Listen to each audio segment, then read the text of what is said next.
Roth est-il venu? Marie a dit que j'étais obsédé par Phil.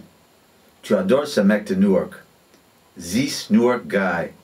En anglais, son TH devenait Z. Pas dental, mais alvéolaire. Tu es bloqué sur cette putain de thèse. That damn thesis. Dans ma langue maternelle, elle se plaisait à jurer. La thèse l'énervait. Elle n'en voyait pas d'utilité. À quoi bon un cursus universitaire à mon âge? Déjà avocat dans mon pays, je n'avais qu'à passer l'examen du barreau ici et l'épouser. Il ne s'agit pas d'un blocage. Quoi alors? Je suis perfectionniste. Ha! C'est vrai. T'as combien de pages? Une centaine. Tu te souviens de Venise? Non loin du Gritty Palace, où Capech avait invité Claire, sur l'un des ponts qui traversent les canaux latéraux, je m'étais laissé emporter par le romantisme du lieu.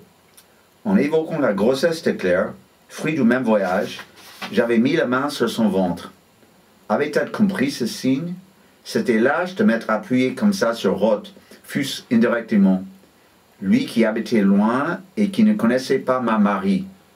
5 années passées sur son corpus avaient fait naître en moi une conviction dangereuse. On était indifférenciés, c'est-à-dire je le suis.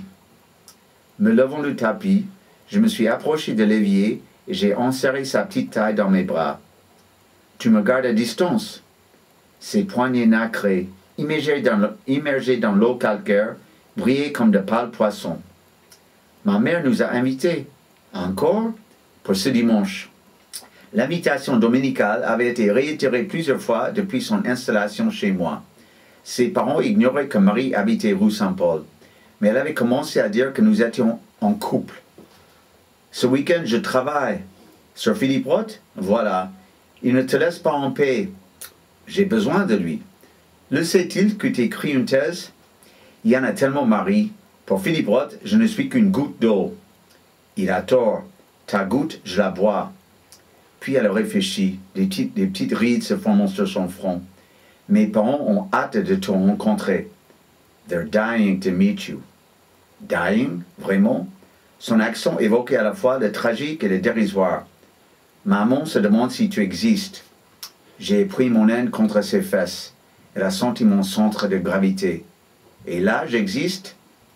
Cette preuve-là ne tiendra pas debout. Quelques jours plus tard, on était à la basilique Sainte-Clotilde et Sainte-Valère. La basilique, m'a expliqué, devait son nom à 2 saintes. En prononçant le T, le bout de sa langue a touché brièvement son palais, interdisant, un instant seulement, la cavité buccale, la rendant impénétrable et chaste. Nous étions en avance. Marie a pu allumer une cigarette. Elle avalait de grosses bouffées de fumée qui poussaient sa poitrine contre son blouson en daim blanc. Ce blouson, garni de fausses fourrures, faisait bon marché à côté des visons et des renards qu'on voyait sur quelques dames âgées qui arrivaient sur le parvis.